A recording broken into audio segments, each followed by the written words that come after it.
తాకట్లో ఉన్న మీ బంగారాన్ని విడిపించి ఆ రోజు ఆన్లైన్ రేటుకి కొంటాం. Sharma gold company. ఆగస్టు 15వ తేదీ నుండి రాష్ట్ర ప్రభుత్వం మరి మహిళలకు ఉచిత బస్సు ప్రయాణం కల్పిస్తానని చెప్పి ప్రకటన చేసింది. మహిళలకు కనుక ఉచిత ప్రయాణం కల్పించడంలో మేము కూడా స్వాగతిస్తున్నాం. మేము మహిళలకు ఎదురుకేకం కాదు. కానీ అదే క్రమంలో ఈ రాష్ట్రంలో 12 లక్షల మంది ఆటో డ్రైవర్లు ఉన్నత చదువులు చదువుకొని ఉద్యోగాలు లేక నిరుద్యోగులుగా ఉన్నటువంటి అనేక మంది మరి వివిధ ప్రాంతాలకి ప్రయాణికుల్ని, గర్భిణీ స్త్రీలని, మరి వృద్ధుల్ని చేరవేస్తూ స్వయంపాధి పొందుతూ ఉన్నారు. మరి అదేవిధంగా పిల్లల్ని పోషించుకుంటూ ప్రతి నెల కిస్తీలు చెల్లిస్తూ మరి స్వయంపాధి పొందుతుంటే ఇప్పటికే పెట్రోల్, డీజిల్, గ్యాస్ ధరలు పెరిగి ఇబ్బంది పడతా ఉన్నారు. ఈ ఉచిత బస్సు వల్ల ఏమవుతుందంటే మరి ఏదైతే బాడుగులు ఉన్నాయో ఆ బాడుగులు తగ్గిపోతాయి. కాబట్టి ఎన్నికల ముందు రాష్ట్ర ప్రభుత్వం ఇచ్చిన హామీలు అమలు చేయాలని చెప్పి మేము డిమాండ్ చేస్తూ ఉన్నాం. ఎన్నికల ముందు నారా లోకేష్ గారు పాదయాత్ర సందర్భంగా మరి ఆటో డ్రైవర్లందరినీ ఆదుకుంటాం, వాహన మిత్ర ప్రతి డ్రైవర్కి ఇస్తామని చెప్పాడు.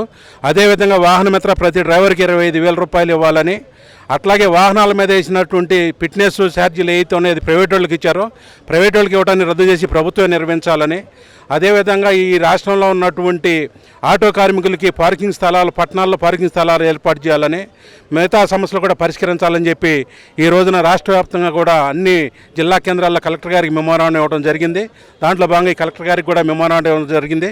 ఈ సమస్యలు తక్షణమే పరిష్కరించాలి, లేని పక్షంలో రాబోయే రోజుల్లో భవిష్యత్తులో ఆందోళన చేపడతామని చెప్పి తెలియజేస్తున్నా. All India road transport workers federation రాష్ట్ర అధ్యక్షులు నన్నపనేని శివాజీ. రాష్ట్రం తెలంగాణలో ఉచిత బస్సు పెట్టిన తర్వాత ఆటో రంగం చాలా రోడ్డున పడింది. ఇక్కడ కూడా రేపు ఉండబోతుంది. ఇక్కడ కూడా ఆటో కార్మికులంతా కూడా విపరీతమైన ఆందోళనలో ఉన్నారు.